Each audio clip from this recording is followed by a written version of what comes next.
Hey everyone. Okay, this is a video where I'll be walking through the paper that I've signed for your article comprehension check. The point of these is really twofold. One, it's just to get some experience with reading scientific articles. These are my cat's sitting behind me, so I think she's blurred at the moment, but yeah, there she is. Her name's Lily. She decided to come hang out. So one is to read these articles, just to get a handle on reading scientific work. It's a whole separate type of writing in its own right, if you will. And I like to do this because I think it's really important that you just get a good basic grasp on how to read scientific literature. And the reason is because how often do you hear someone say that, oh, according to research, blah, blah, blah, according to science, blah, blah, blah, blah, or science proved that, blah, blah, blah. And what I would love you to be trained to do is to say, oh, well, point me in the direction of that research article. I'd like to read it. And then you can read it for yourself and actually determine to what extent you believe it.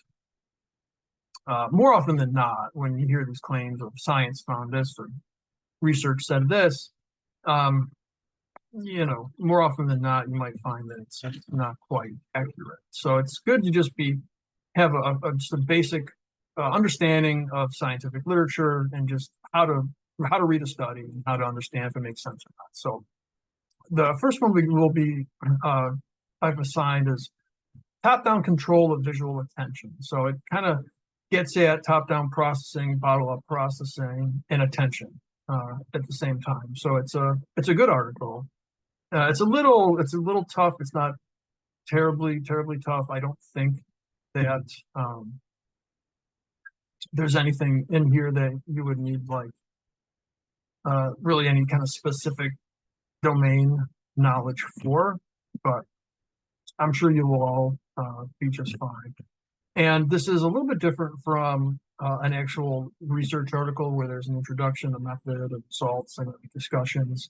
This is more of a review article where they're reviewing the literature and discussing it. So they're not actually conducting their own study. So it begins with an introduction. This is where background information is given. So every time you read a research article, the introduction, this is not the author's own. This is the work of other people.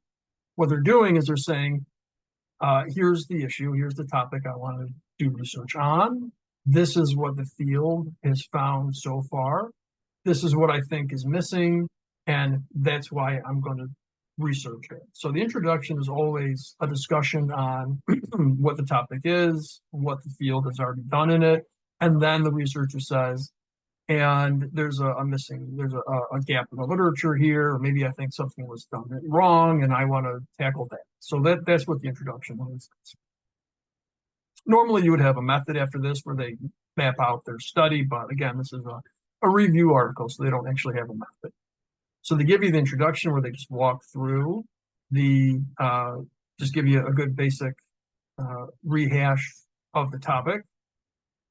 And then they get into each specific domain that they're going to be discussing. So here we start off with signatures of attention, sources of attention, different circuits of attention, the role of what we call neuromodulators, spatial attention and working memory, and then some conclusions. So not a terribly long paper. So there'll be about 5 questions on this. There'll be multiple choice questions, just testing your knowledge, making sure that you read the paper. So please just make sure to read the paper.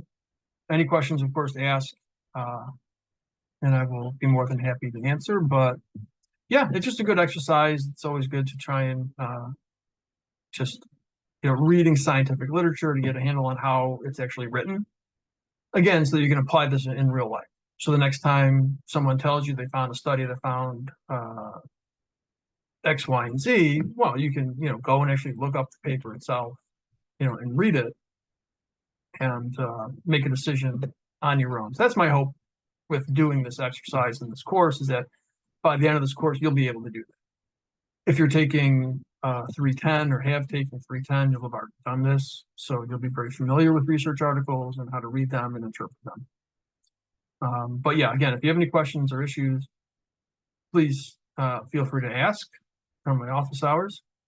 And yeah, I think that's about it. So take care, and I'll see you in the next one.